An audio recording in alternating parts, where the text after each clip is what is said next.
пратниот дискус за можната промена на границите во регионот, што би можело додатно да го стабилизираат регионот и Македонија и да створат нови безбедностни проблеми врзани за прашањето на суверенитетот, самоопределувањето и поделбите на држава. Во таа смисла има голема потреба од регионална соработка, но таа е недоволно развиена, дури и во областите поводни за соработка, како што е визниот режим. Фактот што некои балкански држави, ви знаете кои, имаат се уште строги визни режими за соседните држави. Јасно покажуваат дека соседните држави се доживуваат како извор на безбедностна закана.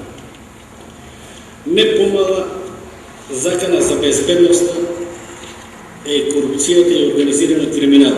Не верувам дека има присутен во оваа сала кој не би се согласил дека корупцијата се трансформира во основна закана на националната безбедност. Со најголем коруптивен потенцијал, тоа се така наречените специјални општествени набавки кои фаќаат нарачки за одбраната и безбедност. Тоа се должи како на големите финансиски ресурси на тие нарачки, така и на фактор што тие се реализираат во услови на нетранспарентност, неравноправност на тендерите, нарушување на процедурите и така натаму. И се под закрила на цивилната контрола и заштита на доверливи информации се обструира наредените мерки во таа област. На оваквата состојба погодува политизацијата и партизацијата на безбедносните структури и окружувањето на раководниот кадар од лојални и послушни без оглед на нивната стручност и компетентност. Затоа ние Сдружението сметаме дека парламентарната контрола, односно собранието, треба да биде вклучено при одобрувањето на финансиски средства за големи набавки во таа област од милионски вредности за одбраната и безбедност. Би потенцира за некои искуства од други држави. Така, например, во Холандија за набавки на 25 милиони евра или во Полска над 25, односно 28 милиони евра одлучува собранието. Значи не може некој да се земе дискреционно право, него за такви големи набавки се расправа во собранието како и на кој начин да се набават. Затоа ние во нашето здружение имаме намера да покренеме иницијатива за донесување еден закон да собранието и комисијата за надзор на службите за безбедност да биде вклучена за големи набавки. Во прилог на напред кажаното, би сакал да потенцирам и дека една од најголемите закани за безбедноста во светот, регионот и Македонија е големата економска и финансиска криза, чие влијание и удари се различните водени држави и региони. Така, различни се и ефектите врз безбедноста на одредени држави, но како сите земји едновремено влегува во кризата, исто така тие нема заедно да излезат, а некои може и некој пат нема да излезат. Според некои оценки, економски, финансискиот и социјалниот колапс е на пат да се трансформира во генератор на една огромна национална, регионална и глобална несигурност на следните години. Во врска со тоа, безбедноста на една држава треба да се третира како комплекс на воена, економска, политичка, еколошка безбедност на окружувањето. Тоа ако треба, покасно можеме да го елаборираме. И последно, како резултат на економската и финансиската криза, падна владите на Исланд и Латвија и се очекува да падјат и други влади. Во врска со овие кризи, Меѓународниот монетарен фонд беше принуден да даде ургентен заем на Украина, Унгарија, Србија, Романија и други држави. На крајот би сакал да ја истакам дека оваа влада сегашна имаше историска шанса да зададе одлучен удар на организираниот криминал, на митото и корупцијата и истиот да го доведе во подносливи граници, но за жал не ги покажа очекуваните резултати. Ние, нашето здружение на таа тема, досега има одржано 2 трибини. Меѓутоа и понатаму даваме силна подршка во борбата против криминал, корупцијата и организираниот криминал. Иако има некои почетни резултати. Верувам дека таа тема ќе биде актуелна и во народните 10 и 15 години. И така да никој пат нема да изгуби на својата актуелност.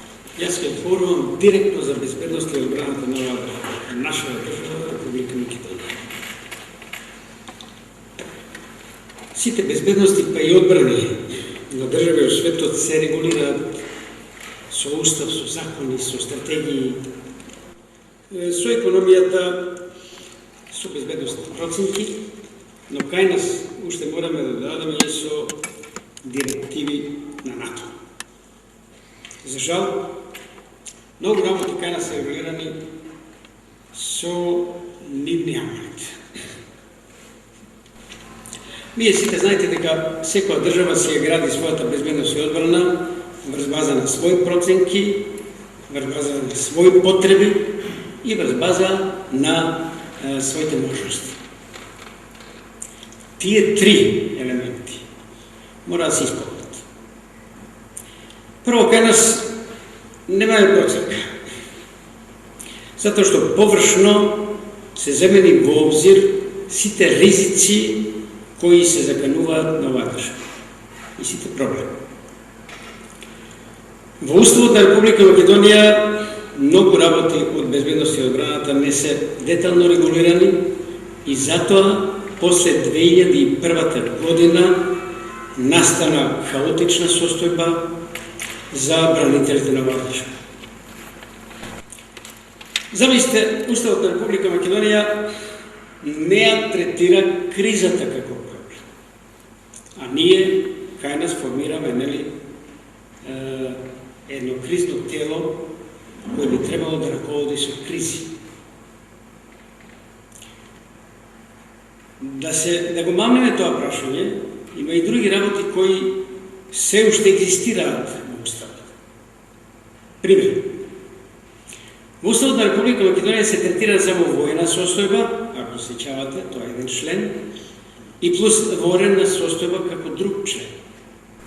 Во него никаде не се зборува за кризи, за вооружени судири, за некои си замислени судири, како што ние го замислиме во Македонија. Не сакаме да признаеме дека е тоа војна. Затоа што ние во нито еден закон немаме регулирано што е тоа војна, кога настанува, кој учествува, какви се правата и должности на бранителите и на крајот што од тоа произлегува кога ќе се заврши војната.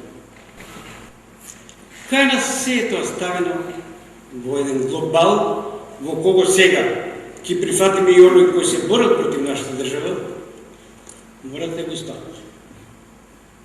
Затоа што сите овие прашања не се регулирани. И наместо 2001 година, тоа што се случи да се подведе под членот воена состојба, ние го подведоме под членот воена состојба. Нешто воено се случило и иако во воена состојба се големи епидемии и големи елементарни непогоди. И тоа е под грижата на дирекцијата за спасување требаше. Сите законски доодредници кои произлегуваат од Уставот на Република Македонија си ја продолжија својата работа и во нив има многу недорегулирани работи во сферата на безбедност и одбрана. Дури, ви знаете, 2001 година учествуваа две структури во одбраната на Македонија. Едната е политичкиот систем во Македонија и другиот е армијата, односно одбраната како посебен елемент. Бидејќи не беше прогласена војна состојба, тогаш полицијата си действуваше по своите норми, армијата си действуваше по своите норми. Значи, нема една конкретна операција и затоа во Хаг мораше да дојде бранител на Печуровски да ни каже дека во Македонија се случила војна и тоа прашање така треба да се третира. И дека државата има право да се брани. И да ја потсетам. Во Декларацијата на Обединените нации за правата на државата во случај на агресија ригорозно е кажано секоја држава агресивна